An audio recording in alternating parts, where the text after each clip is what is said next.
The other point that I probably would want to find out is system building. I mean, once you are trying to build a shop where you are not available, and you being a planner and being someone who loves routine, you need to put in a bit of system. So technology, maybe an accounting software. Have you tried any of are you using any of these softwares, any system currently keeping record, managing your revenue, your expenses? Yes, so last 2 years I started with some invoice. So I downloaded the app from the Play Store. Then I was using some Huawei to manage the business. And then What happened? Your baby? my baby has decided to put the phone inside water, so the phone doesn't work anymore. Okay. And I didn't plan. I didn't plan to buy a phone then, so Okay. I haven't even bought one yet. Okay. So I decided to move the business WhatsApp to my own phone. So I Okay. have my personal WhatsApp and the business WhatsApp on the same phone. So, and unfortunately, when I did that, I lost Most that of you. invoice Okay. that I was using. That one, I was paying for it. Okay. But then, so I was trying to download it on the App Store, which I didn't get. Okay. And I had to depend on a different one. So I think there are even people who are owing me On that that. I lost, and I cannot even track that anymore. Okay. But so right now, that is the only way I'm using to keep my records. When somebody makes an order, I just input it into the invoice, give them their invoice, and then I track how much we are making in a month, how much we are spending on the goods, and I think that's the only one that I'm using for now. People try to introduce me to other ones. There was one Zoho also. When I downloaded it, it wasn't too friendly for me. Okay. So I tried to look for simple ones. Okay. Since my maths is very bad. But nobody, I mean, people who don't like maths never get it wrong when they're counting money. So, exactly. Yeah, so don't worry about So that. that's the only one I'm using for now. Initially, I used to have a book that I was doing it manually. Okay. Then somebody introduced me to the invoicing, and I think that one is easier, so I don't have to do it manually anymore. All right. I just had to back up the account so that in case anything happens, I still don't lose my records. All right, that's great. I asked that because one of the biggest challenges that our parents face running their own business is proper record keeping. They run businesses, they didn't know what their margins were, they didn't know what their expenses were, they didn't know what their revenues were. And we, the kids, then also had our own games to play within the business. It was something edible, then wahala for you. So that is what I'm asking, because I mean, you are doing this.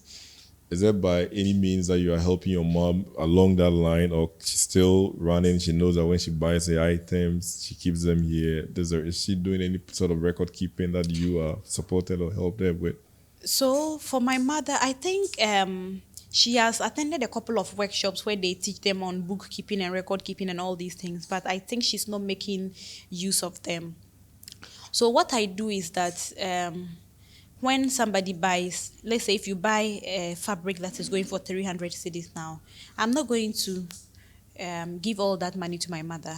I will probably give her 200 cedis, and then I'm saving 50 cedis somewhere for her. Okay.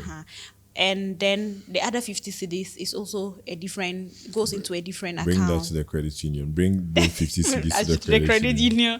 Yeah. So now, at the end of, maybe let's say at the end of the year, part of the 50 cedis that I saved for her goes to her, because she has projects that she's also running that she needs money to do. So sometimes she thinks that the money that I'm giving her is coming from my pocket, but it's not entirely coming from my pocket. Though sometimes if it doesn't reach the amount, the target that I set for. So what I do is that at the beginning of every year, I try to do a financial plan. So this is the target that this is what I'm targeting, and then this is where my monies are coming from. So from all these sources, how much can I save that at the end of the year I can meet the targets that I'm giving to my mother? At the end of the year, the target that I have for my daughter, how am I doing all of that? So that's what I usually do.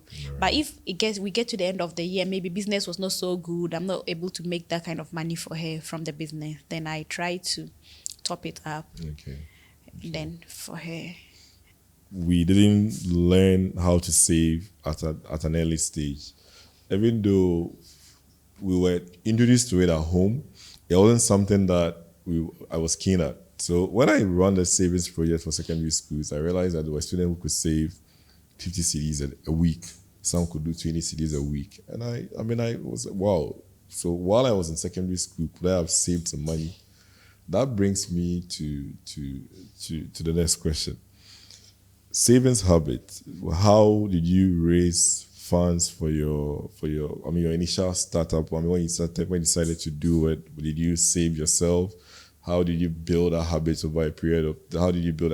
I also heard you mention to the credit union manager that your mom was running a credit union account, running an account to credit, but you didn't know how it run. For you, how did you raise funds for your initial startup? Interestingly, I didn't need to raise any money. Okay. Because my mom had the fabrics at home. Nobody's buying. All I needed to do was to get her delivery money to sell. I don't even recall if I paid for the delivery. Okay. Or maybe I just went home one of the times and I brought the fabrics with me. Okay. And then I started selling them. The good thing for me, I always tell people who say they want to do business is that I didn't have to start with any money because my mother is the source of my raw material. Okay. And she's doing the business. She has the fabrics there. And sometimes they can weave the fabric, it stays there for so long that nobody is buying. So if I bring these ones here and I think I can get people to buy them, why not? Okay. So the only thing I did was to get the paper bags for packaging printed, which I think I spent about 100 cedis or 200 cedis at a time to get the paper bags branded. And one of my friends did a logo for me, so I didn't have to even pay him anything. He was my friend back from Winneba, so we knew each other. He just did it for me. But even later, I realized that I could do it on Canva, just that I didn't explore. So he did the logo for me. I didn't have to worry about. I didn't have spent so much money. So my mom has the fabrics. I took them, add something on it, sell, and then give her money, and then. That's interesting. So largely, I guess what you are saying is that, as people who are looking at opportunities to start something on your own, not everything really requires money. Yes. And it's also trust. I think it also plays a key role. Yeah. So this is your mom, but it's largely because there's that element of trust there that when the fabric is given to you, whatever money is made, whatever money is to be paid back, you're going to pay it back. So that's one thing that we should look at. So maybe I would say that if you are looking at starting something of a side hustle, you don't really need to look too far away. No. Look within your circles. Who has a product that all you need to do is add a little value or provide a market for, and that becomes a business that you can do. That even reminds me, when I was in KNUST, I was selling almost everything and anything. Because I have colleagues in my class who are selling shirts. I just take them and post on my status. If he's selling it for 50 cedis, when you ask me, I tell you 70 cedis. And then I tell him that, I've told somebody 70 cedis. So when the person sends the money to you, my 20 cedis is on it. So I've sold body splash, I've sold hair brushes, I've sold piggy banks, like just anything that I can come across. Sometimes you don't have to look too far. And there were even times that I don't see the product myself. I don't touch it. It just goes from the seller to the buyer. And then I get my money from it. So in this day and age, I believe that there's a lot that people could actually invest into if they want to start a side hustle, like really low. Your phone is enough to get you started. Having internet is good enough to get you started. But I think in amongst everything is that element of trust has to be there. When I take the items and I say when I'm done selling, I bring the money, it has to be sent because that is what sometimes will break the trust, and then you will not have a good business if that's what you're depending on. And I also think that for people that do business, the passion. Because it's not every day you're going to make profit. When it comes to the point that the profit is not coming, the business is not moving, it is the passion that drives the business. So if the passion is not there and you just want to focus on the profit, you start 1,000 businesses and they will all never work. That's true. That's true. I remember when we started a restaurant. When the restaurant started, The paying salaries was even the first day we sold like I think we were a little over 2K. The next day we sold just one plate. The following day was like two. It took us a week to actually start selling about 5 plates. But you know what happens? At the end of the month, you still have to pay people. Yeah. So the passion, the resources that you need to do it, and you don't need to employ people right at the beginning if you don't If you have the means. cannot, yeah. So you make sure that you do that yourself.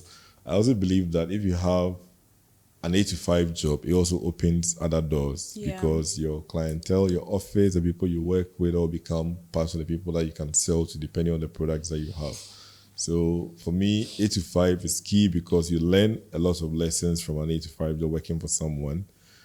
You build your own experience, you know what to expect if you're employing somebody else. So that for me, I think plays a key role.